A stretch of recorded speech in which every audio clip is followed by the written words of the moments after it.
2019 সালে যখন বাচ্চাকে হলিক্রসের গেটে নিয়ে ঘোরাঘুরি করছিলাম, আমি অনেক দুঃসাহস নিয়ে খোঁজাখুঁজি শুরু করলাম, সহজেই পেয়ে গেলাম। তারা যে 24 ঘন্টার 20 ঘন্টা কিভাবে খাটে সেটা কাছে থেকেই দেখেছি। মেহেদী স্যারের কাছে পরে আমার জানা মতে আমি যাকেই জিজ্ঞাসা করি বা যার কথাই শুনি, অনেক ছেলে মেয়ে অনেক মেয়ে আর কি মেডিকেলে চান্স পেয়েছে, যে বাবার এই যে টাকার প্রত্যেকটা যাতে আমি প্রতিদান দিতে পারি। শুভ সন্ধ্যা স্নেহের শিক্ষার্থীবৃন্দ, আমার শ্রদ্ধেয় নূর মেহেদী স্যার এবং উপস্থিত সকল অভিভাবকবৃন্দ, আসসালামু আলাইকুম। আসলে এখানে বারবারই বলা হচ্ছে ফর্মাল কোনো কথা না বলা, আমি সেই লক্ষ্যেই জাস্ট নিজের একটা অভিজ্ঞতা শেয়ার করার জন্যই আসলে এখানে আসলাম। আসলে নূর মেহেদী দুইজন, এইটা আমার জানতে বেশ প্রায় 2-3 মাস লেগে গিয়েছিল। 2019 সালে যখন বাচ্চাকে হলিক্রসের গেটে নিয়ে ঘোরাঘুরি করছিলাম, তো ভর্তি করানোর সময় দেখছি যে রাস্তায় কিছু লিফলেট পড়ে আছে, ওখানে নূর মেহেদী লেখা। কেউ এসে লিফলেট আবার হাতেও দেওয়ার চেষ্টা করছে। তো আমার আসলে ফান গেটের আগে খুব একটা আশা হতো না, জানাও ছিল না যে এরকম কোচিং সেন্টার আছে, সেখানে পড়ানো হয়। বাচ্চাদের নিয়ে এমনি টেনশনে ছিলাম যে আসলে এখানে ভর্তি করানোর পরে কোথায় পড়বে, কাদের কাছে পড়াবো।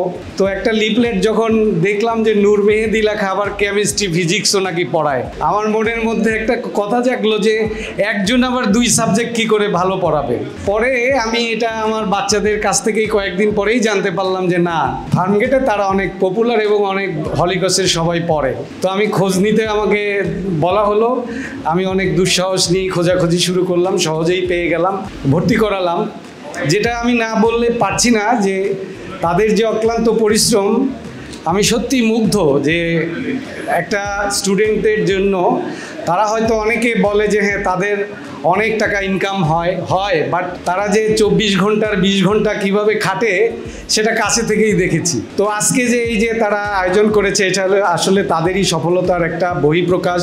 আমি তাদের প্রতি প্রাণ ভরে দোয়া করি, কৃতজ্ঞতা জানাই আমার পরিবারের পক্ষ থেকে, যে তাদের যে একটা আরও ভালো লেগেছিল তাদের একটা কাজ দেখে, ক্লাসের মধ্যে তারা পড়ানোর ফাঁকে ফাঁকে মেহেদী স্যার নাকি গল্প করে। তো আমি জানতে পারলাম যে আমার মেয়ের কাছে যে মেহেদী স্যার নাকি এরকম গ্রুপে দাঁড় করাইছিল যে কে কি হতে চাও, কে ডাক্তার হতে চাও, কে ইঞ্জিনিয়ার হতে চাও।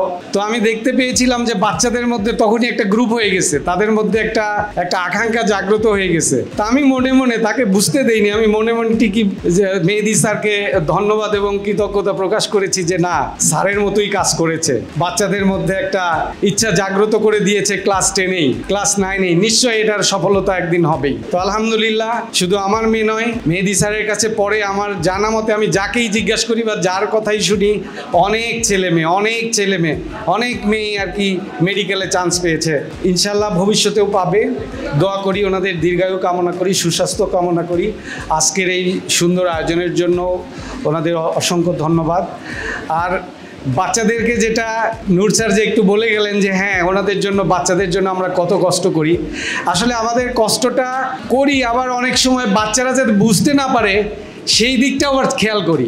উনি যেহেতু বললেন যে বাচ্চারা যাতে বুঝতে পারে, এটাও শেয়ার করি, কিন্তু আমি তো ব্যক্তিগতভাবে দেখেছি যে বাচ্চারা যাতে আমার কষ্টটা বুঝতে না পারে, আমি সেই চেষ্টা করতে, জানি না ভুল করেছি কিনা। এবং আমার ছোটোবেলার কথাও উনি যেমন বললেন শেয়ার করতে, আসলে ছোটোবেলায়ও এরকমই আমাদের ছিল যে আমরা যখন পড়াশোনা করতাম, গার্জেন যখন, আমার বাবা যখন আমাদেরকে টাকা পয়সা হলে পাঠাতেন, আমরা যখন বাইরে থাকতাম, তো দেখতাম যে বাবার ইনকামের মানে পুরোটাই কোনো মাসে পুরোটাই তাকে দিতে হতো আমাকে, অথচ আমার পুরা ফ্যামিলি কিন্তু তার এই ইনকামেই চলতো।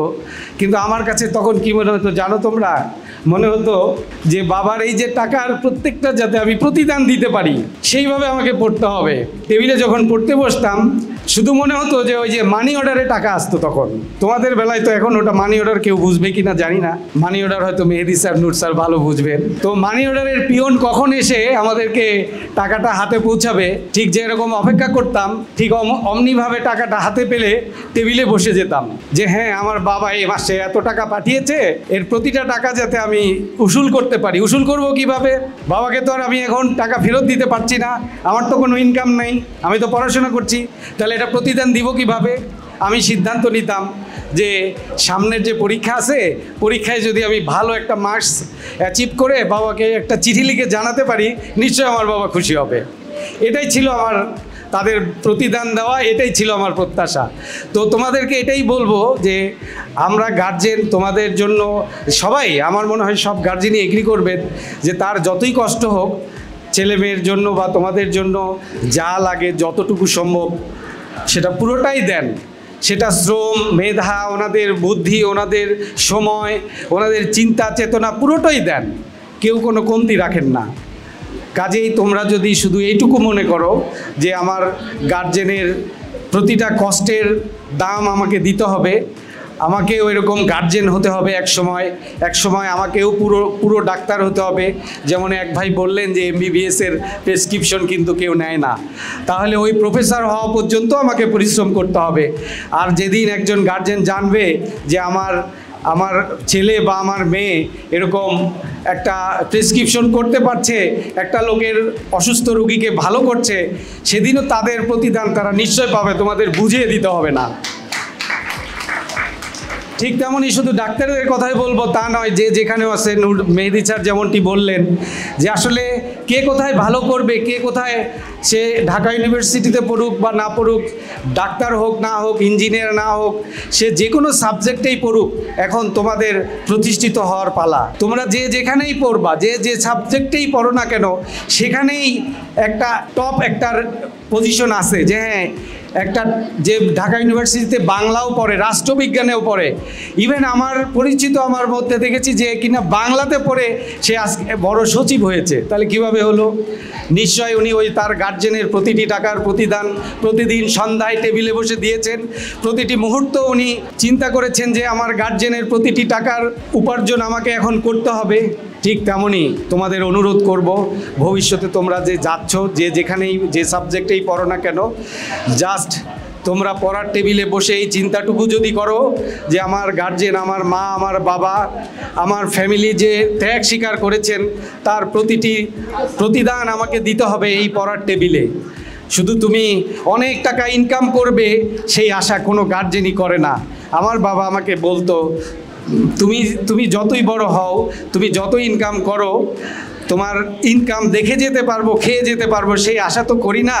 তোমার প্রতিষ্ঠিত দেখলেই, আমাদের মরণের আগে যদি প্রতিষ্ঠিত দেখতে পাই তাহলেই শান্তি। আমাদেরও তাই, আমরা যাতে মরণের আগে তোমাদের প্রতিষ্ঠাতা দেখতে চাই, তোমরা ভালো মানুষ, ভালো জায়গায় পজিশন হবে দাঁড়িয়ে গেছো, ওটাই আমাদের মনে হয় সকল গার্জেনের চাওয়া, সকল গার্জেনের ওটাই পাওয়া হবে। আমি আর কথা না বাড়িয়ে সকলকে আবারও অসংখ্য ধন্যবাদ জানাচ্ছি। পুনরায় নূর মেহেদী স্যারকে অসংখ্য অন্তরের অন্তঃস্থল থেকে ধন্যবাদ জানিয়ে আমার বক্তব্য শেষ করছি। আসসালামু আলাইকুম।